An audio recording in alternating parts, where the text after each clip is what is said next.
merenungkan firman Tuhan. Ayat-ayat yang kita akan renungkan bersama-sama sore hari ini, sebagai ayat mas kita akan membaca dalam kitab Mazmur yang ke-30. Dari Mazmur yang ke-30, nanti Anda akan baca sendiri dari ayat yang pertama sampai ayat yang ke-13. Tetapi sore ini saya akan membacakan ayatnya yang ke-5 dan ayatnya yang ke-6 dari kitab Mazmur yang ke-30, ayat yang ke-5 dan ayat yang ke-6. Demikian dikatakan firman dari Tuhan. Nyanyikanlah mazmur bagi Tuhan, hai orang-orang yang dikasihinya, dan persembahkanlah syukur kepada namanya yang kudus. Sebab sesaat saja ia murka, tetapi seumur hidup ia murah hati. Sepanjang malam ada tangisan, menjelang pagi terdengar sorak-sorai. Di ayatnya yang ke-6 di bagian A dikatakan, sebab sesaat saja ia murka, tetapi seumur hidup ia murah hati. Puji Tuhan, ayat yang kita baca, kalau kita renungkan dengan sungguh-sungguh, betapa besar kasih kemurahan Allah bagi setiap pribadi kita, orang-orang yang percaya kepada Allah di dalam nama Tuhan Yesus Kristus. Dikatakan sekali lagi, sesaat saja ia murka, tetapi seumur hidup ia bermurah hati. Artinya, saat kita mengalami kesulitan dalam kehidupan ini, kita menghadapi satu tantangan keberatan dalam kehidupan ini. Ada saat-saat kita menghadapi tantangan dalam hidup ini. Memang seizin Tuhan, artinya Tuhan ingin mengetahui sampai di mana kita punya penyerahan secara total kepada-Nya. Tetapi ada juga persoalan-persoalan dalam hidup ini yang kita alami karena kesalahan kita. Ya. Nah, pada saat kita melakukan hal yang salah dan kita menyadari kita ini salah, kita minta ampun kepada Tuhan, Tuhan mengampuni kita. Tetapi akibat daripada perbuatan salah kita tetap harus kita pikul. Jadi nggak bisa kita yang sudah berdosa kita tahu, ya toh. Coba perhatikan dalam surat Ibrani, bisa dibacakan itu supaya kita lebih paham. Dari surat Ibrani kita baca dari pasal yang ke-6, Ibrani 6 ayat yang ke-4 sampai dengan ayatnya yang ke-6. Ibrani 6 ayat 4 sampai 6. Sebab mereka yang pernah diterangi hatinya, yang pernah mengecap karunia surgawi, dan yang pernah mendapat bagian dalam Roh Kudus, dan yang mengecap firman yang baik dari Allah dan karunia-karunia dunia akan datang, namun yang murtad lagi tidak mungkin dibaharui sekali lagi demikian hingga mereka bertobat, sebab mereka menyalibkan lagi anak Allah bagi diri mereka dan menghinanya di muka umum. Nah, baca lagi pasal yang ke-10, Ibrani 10 ayatnya yang ke-26. Ibrani 10 ayat 26. Sebab jika kita sengaja berbuat dosa sesudah memperoleh pengetahuan tentang kebenaran, maka tidak ada lagi korban untuk menghapus dosa itu. Nah, dapatkan di sini. Jadi dengan jelas sekali di dalam surat Ibrani dikatakan seseorang yang sudah pernah diterangi hatinya, mengenal akan kebenaran firman Tuhan, tetapi dia murtad. Murtad di sini bukan hanya meninggalkan Tuhan, tetapi murtad di sini juga menyangkut persoalan perilaku dalam hidup. Jadi kalau seseorang itu mengetahui apa yang tidak diperbolehkan untuk dilakukan, tetapi dia tetap melakukan hal yang tidak diperbolehkan itu, berarti dia itu melawan Tuhan. Kenapa? Karena peraturan Tuhan itu tidak berubah-berubah sesuai dengan keberadaan daripada Allah kita yang tidak pernah akan berubah. Jadi segala keputusan daripada Allah merupakan keputusan yang mutlak dan pasti akan dijalankan. Sebagian katakan firman Tuhan bahwa Allah yang merancangkan, Allah yang merencanakan, maka Allah yang akan melaksanakan. Jadi di sini kita belajar beberapa firman Tuhan saat sore hari ini. Mari kita jangan mencobai Tuhan dengan langkah-langkah hidup kita, dengan sikap kehidupan kita, terus menganggap sepele akan kemurahan Tuhan. Dan kita berpegang kepada ayat mas yang kita pegang, yang sudah kita baca tadi, bahwa Tuhan itu murka kan sesaat, berarti kan hanya sebentar. Ya. Tetapi sepanjang hidupku, aku menikmati kasih kemurahan Tuhan. Betul. Ya. Hanya sesaat. Nah, sepanjang hidup kita dituntut oleh kemurahan Tuhan. Mau enggak? Gitu. Nah, seringkali kita menyepelekan. Wah, enggak apa-apa. Saya berdosa, saya melanggar perintah Tuhan, saya minta ampun, Tuhan ampuni. Ya, Tuhan ampuni. Ya. Dan kita berharap untuk tetap dituntun dalam kasih kemurahan Tuhan sepanjang hidup kita. Tetapi kita bandel. Gitu. Kita tidak nurut. Jadi melakukan dosa itu lagi. Sehingga kalau kita baca firman Tuhan, Tuhan itu tidak sama dengan seperti manusia. Tuhan nggak bisa dipermainkan. Jadi kalau kita jatuh bangun dalam dosa yang sama, sekali lagi jatuh bangun dalam dosa yang sama. Jadi kita menunjukkan ketegar-tengkukan kita. Tidak ada satu pertobatan yang sungguh.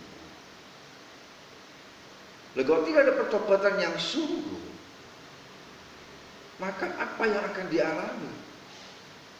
Kematian.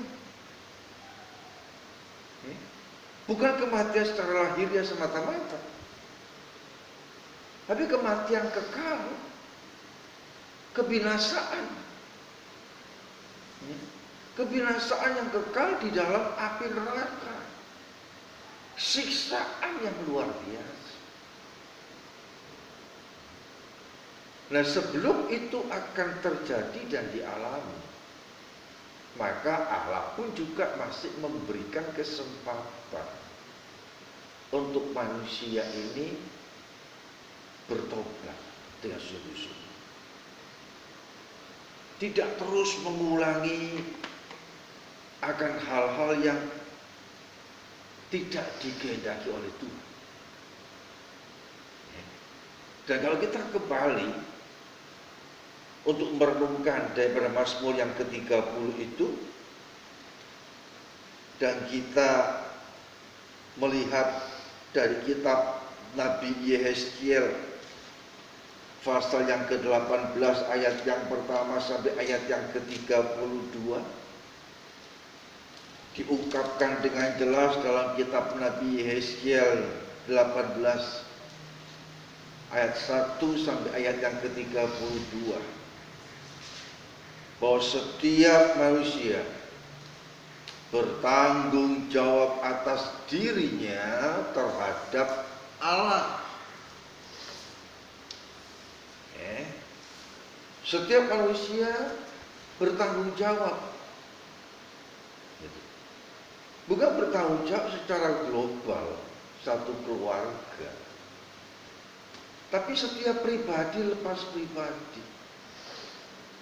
Kalau kita mau baca dari ayat yang pertama sampai ayat yang ke-32 dalam kitab Nabi Yehezkiel, tidak ada yang dikatakan bahwa karena perbuatan daripada seorang ayah yang melanggar perintah Allah, kemudian ditanggung, dipikul oleh anaknya,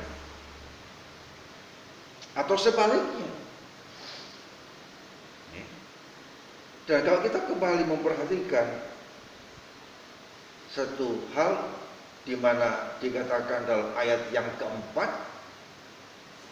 dari kitab Nabi Yehezkiel yang ke-18, dikatakan di situ di bagian awalnya, sungguh semua jiwa aku punya.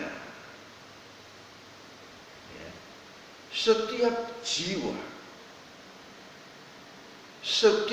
jiwa yang ada dalam pribadi manusia itu kepunyaan Allah. Maka setelah manusia itu jatuh dalam dosa, Allah memberikan satu solusi untuk manusia itu kembali dikenal oleh Tuhan, sehingga kembali roh dan jiwanya kepada Allah. Karena sejak dari awal manusia dibentuk dari debu tanah, kemudian Allah menghembuskan nafas kehidupan kepada manusia melalui lubang hidung. Dan Allah berfirman sekali lagi, manusia itu dibentuk daripada debu tanah akan kembali kepada debu tanah. Yang kembali kepada debu tanah itu apa? Tubuh ini, daging ini. Jadi kalau kita melihat proses kehancuran tubuh manusia setelah manusia itu meninggal dunia, prosesnya sangat cepat, luar biasa. Jadi proses yang pertama setelah manusia itu meninggal, kemudian dia dimasukkan ke dalam peti dan kemudian dikuburkan dalam kubur, maka yang terjadi dalam hari-hari sampai kepada hari yang ke-14 kalau tidak salah, itu perutnya meledos.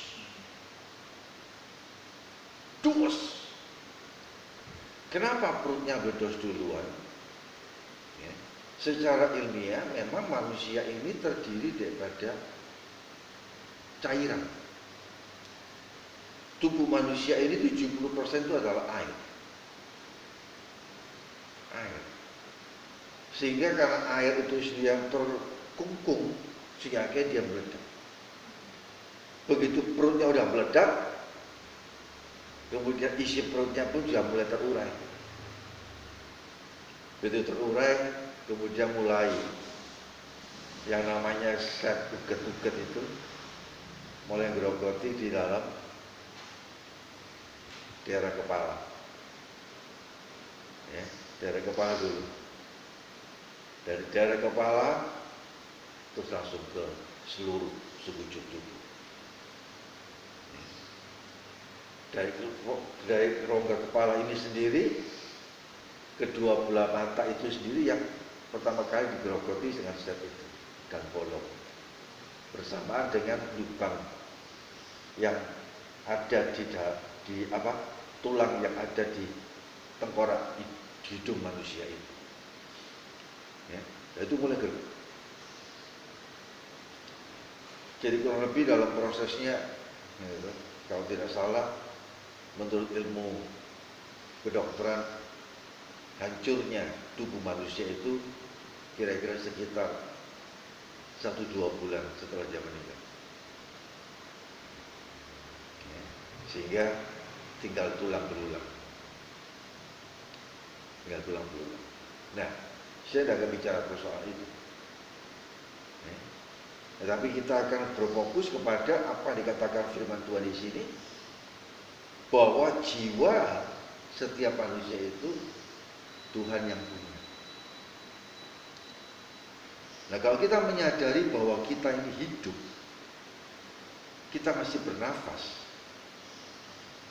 di mana roh daripada Allah itu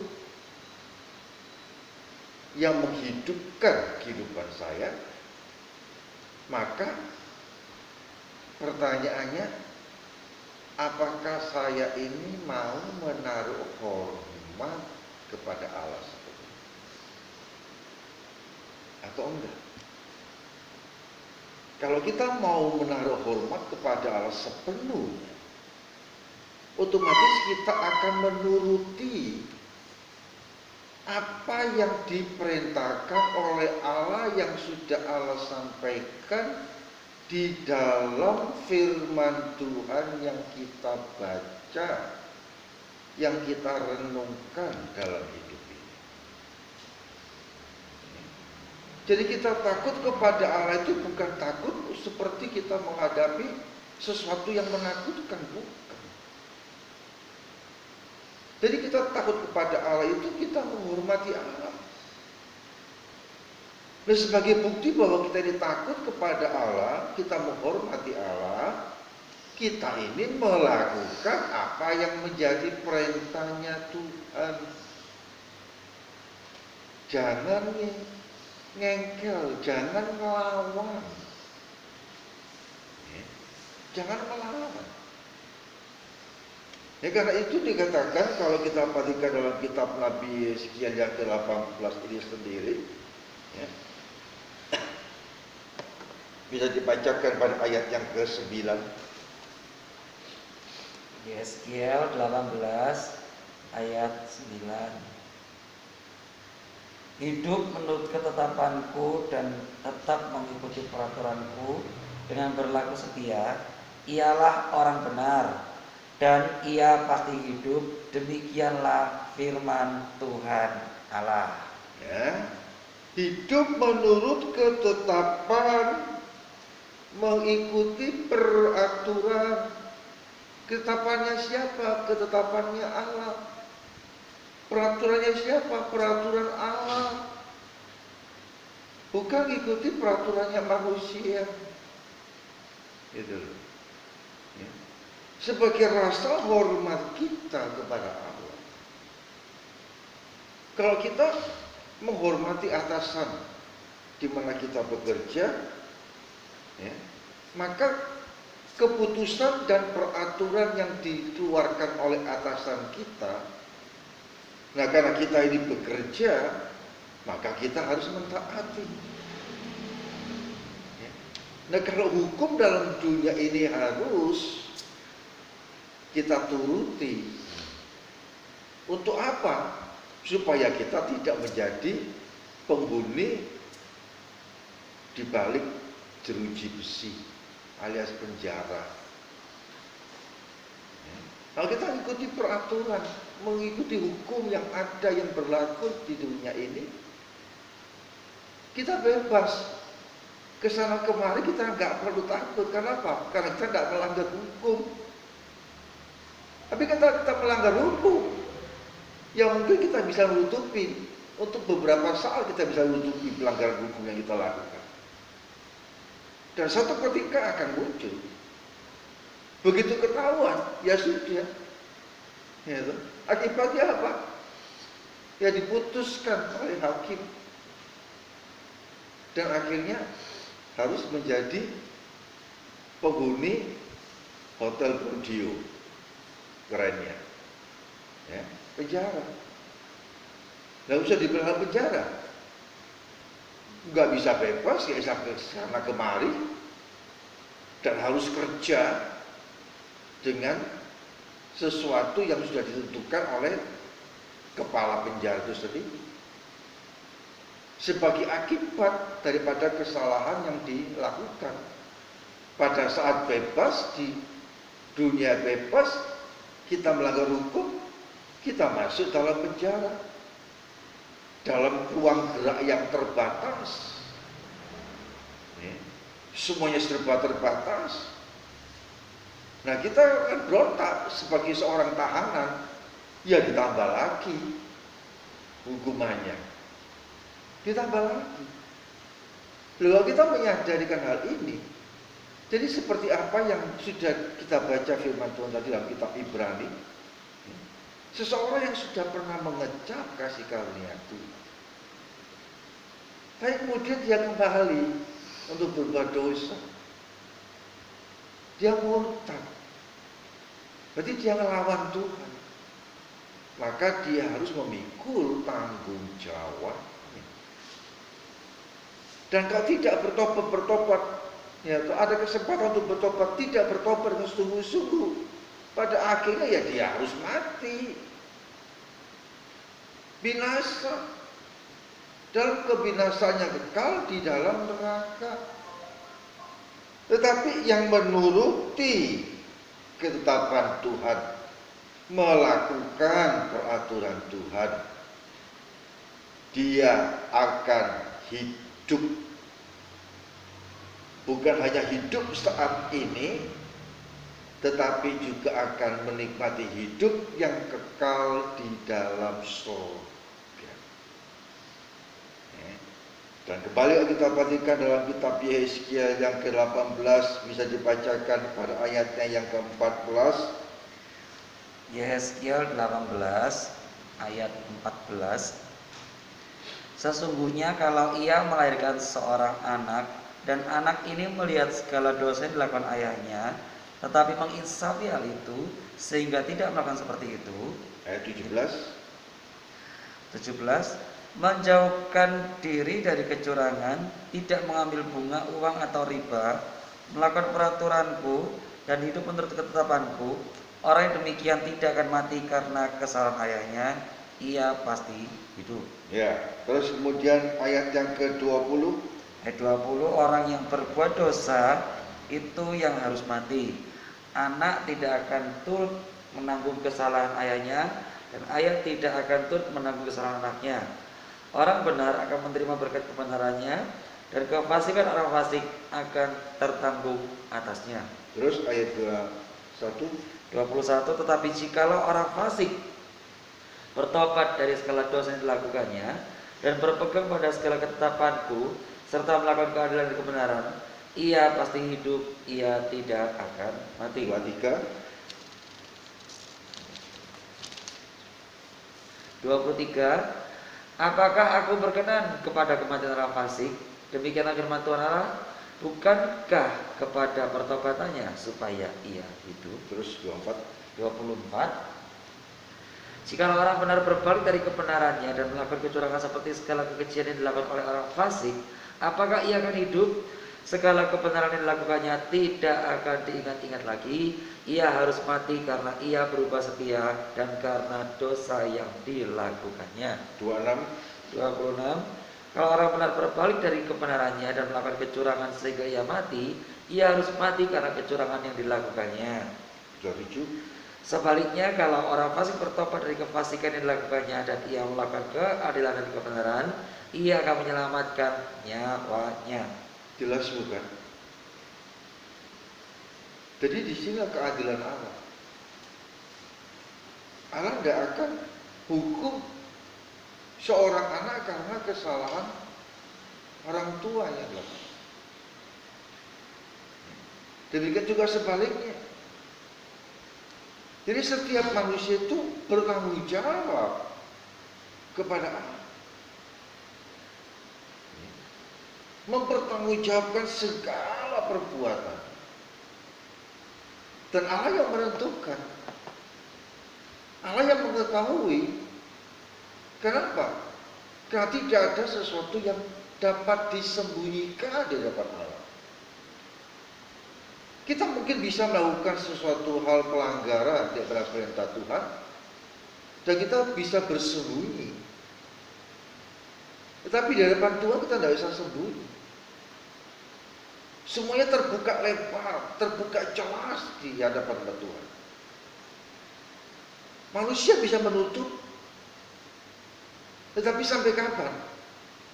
Pasti akan terbuka.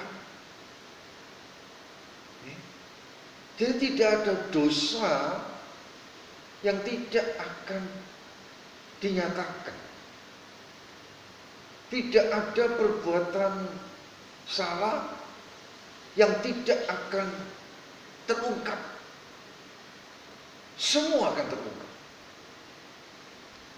Karena itu selama kita hidup dalam dunia ini, mari kita mau belajar untuk menjadi orang-orang yang betul-betul sekali lagi takut kepada Allah, hormat kepada Allah. Ya, karena apa? Karena kita sudah menjadi orang yang dipanggil, dipilih, dan ditetapkan oleh Allah sebagai anak-anak kesayangan Allah. Dan kesempatan yang masih Tuhan berkatkan, kita masih bisa hidup dalam dunia ini, pakai dengan sebaik-baiknya, ya toh. Sebagaimana dikatakan pada ayat yang ke-31 Yeskiel yang 18 31 dan 32. Yeskiel 18 ayat 31-32. Buangkanlah daripadamu segala durhaka yang kamu buat terhadap aku, dan perbaharuilah hatimu dan rohmu. Mengapakah kamu akan mati, hai kaum Israel? Sebab aku tidak berkenan kepada kematian seorang yang harus ditanggungnya. Demikianlah firman Tuhan Allah. Oleh sebab itu bertobatlah supaya kamu hidup. Luar biasa bukan kasih anugerah Tuhan itu. Coba kita perhatikan kata demi kata. Dari ayat yang ke-31 sampai ayat yang ke-32. Kebesaran kasih anugerah Allah sangat luar biasa. Allah tetap membuka kedua tangannya untuk menyambut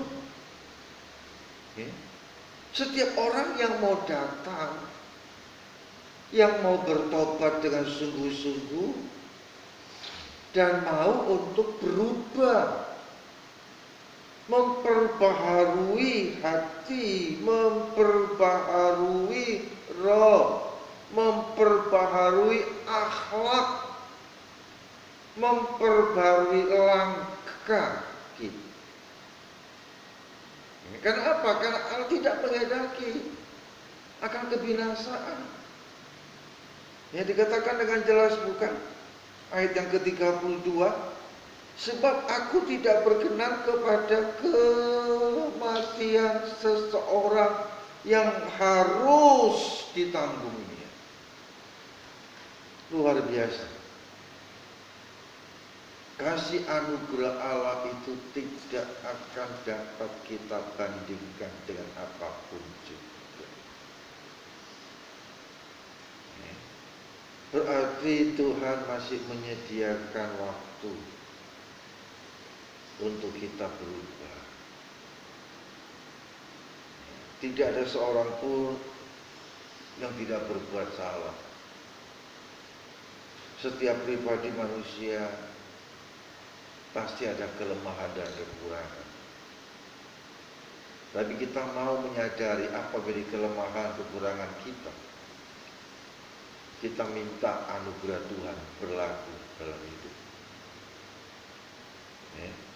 Sebagaimana kalau kita datangnya sungguh-sungguh, kita bertobat, ya, maka apa yang Allah katakan dalam Yeskiel 36 ayat 26 dikatakan, aku akan memberikan hati yang baru dan roh yang baru. Ya, diperbaharui oleh Allah. Ya. Dan kalau Allah sudah memperbaharui hati dan roh kita, kita perlu menjaga yang sungguh-sungguh. Jangan sampai kita kembali, ya, melakukan hal-hal yang tidak diperkenan oleh Allah. Kita benar-benar mau bertobat, artinya kita meninggalkan hidup kita yang lama, berpaling untuk menuju dalam perjalanan yang ditunjuk oleh Allah, sehingga kita menikmati akan kasih anugerah Tuhan.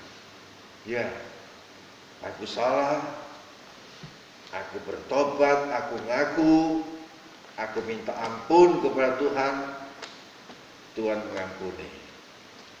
Dan saat Tuhan mengampuni, maka kembali kasih kemurahan Tuhan berlaku dalam hidup kita.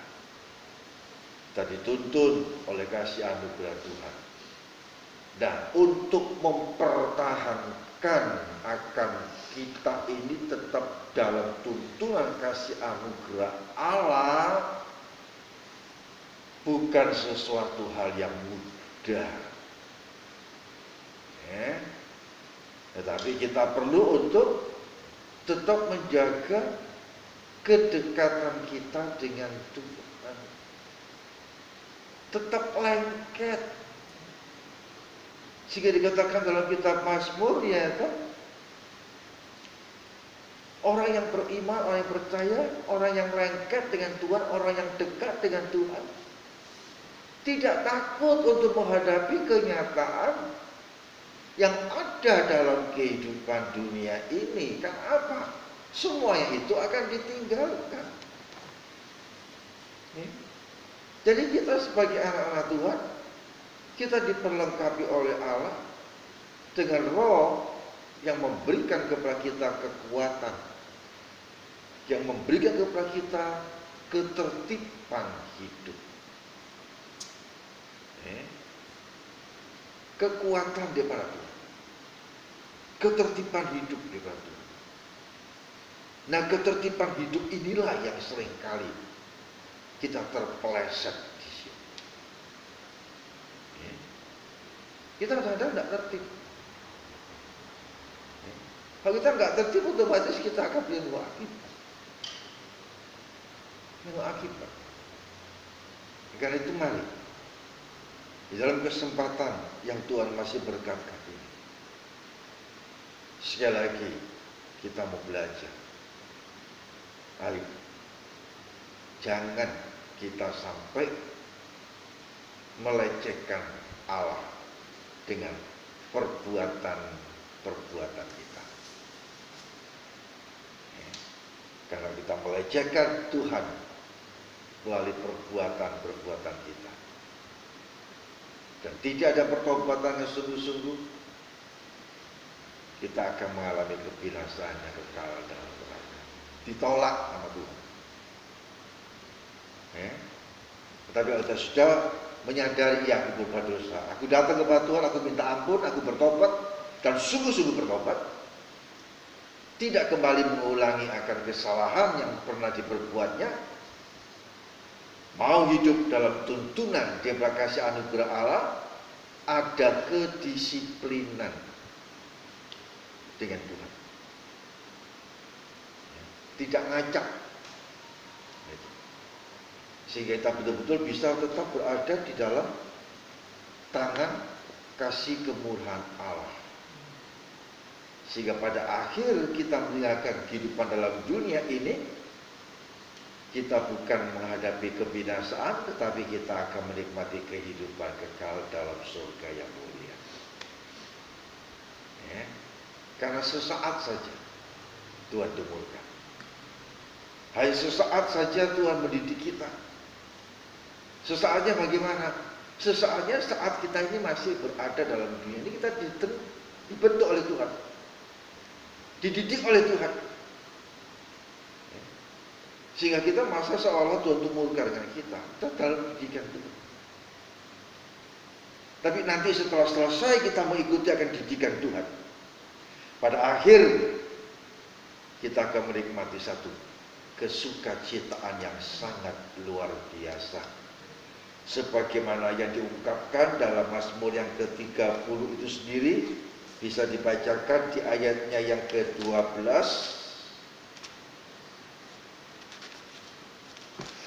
Mazmur 30 ayat 12. Aku yang meratap telah kau ubah menjadi orang yang menari-nari.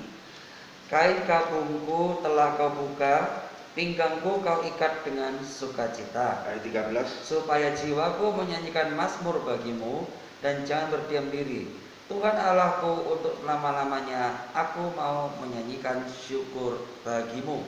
Sirama Tuhan. Ya, dikatakan dengan jelas pada ayat yang ke-12, aku yang merata engkau ubah menjadi orang yang menari-nari. Ya, kain kabung, ya, kedukacittaan, kemelut yang ada, persoalan yang ada dalam hidup kita, seolah membungkus seluruh langkah hidup kita, dibuka sama Tuhan, supaya kita bisa bersukacita, menari-nari. Maka dikatakan pada ayat yang ke-13, jiwaku menyanyikan mazmur bagimu dan jangan berdiam diri. Pemazmur ngajak kepada jiwa pribadinya, jangan berdiam diri, tetap bersyukur kepada Tuhan. Jangan berdiam diri, hai jiwaku, biar setiap saat jiwaku senantiasa bermazmur, memuji, memuliakan, mengagungkan nama Tuhan.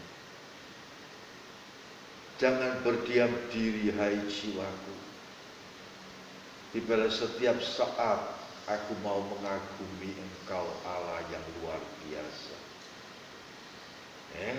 Kalau manusia bisa mengagumi segala sesuatu yang ada dalam ciptaan dalam dunia ini yang dibentuk oleh Allah, dan bagaimana manusia itu mengagumi Sang Pembentuk itu sendiri. Kalau kita menyadari bahwa kita punya hidup, kita bisa ada sebagaimana kita ada sampai saat sore hari ini, kita kagum Tuhan, aku bersyukur. Aku kagum karena aku bisa menikmati kasih anugerah Allah. Kalau kita kagum bisa menikmati kasih anugerah Allah, maka kita pun juga akan belajar sungguh-sungguh mengagumi Allah yang sudah membentuk kita. Seperti pemazmur berkata, Engkau membentuk aku di tempat yang tersembunyi, sehingga kejadianku sangat ajaib, sangat ajaib. Kita perlu mengagumi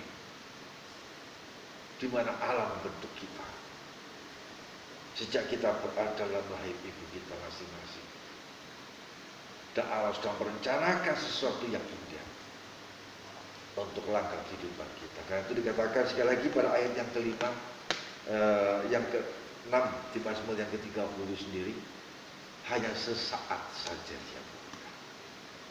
Ya, sebentar. Berapa lama sih kita tinggal dalam dunia? Masih ingat firman Tuhan beberapa saat yang lalu? Karena manusia berbuat dosa, maka Tuhan membatasi usia manusia hanya 120 tahun. Dari pemazmur mengatakan cukup 70 tahun aja dulu. Kalau sekuat-kuatnya sampai 80 aja deh, jangan lebih. Kenapa nggak tahan? Nggak tahan. Kita nggak akan tahan untuk menghadapi kenyataan dalam kehidupan. Bukan semakin hari semakin baik, semakin luar biasa, enggak. Kemajuan teknologinya luar biasa maju, tapi kejahatannya pun juga semakin meningkat. Orang semakin sadis, orang semakin egois, semakin luar biasa. Sehingga segala perbuatan-perbuatan daripada kehidupan manusia dalam dunia semakin hari semakin jahat. Jadi mari dengan hati yang rendah kita sama-sama bagi berdiri.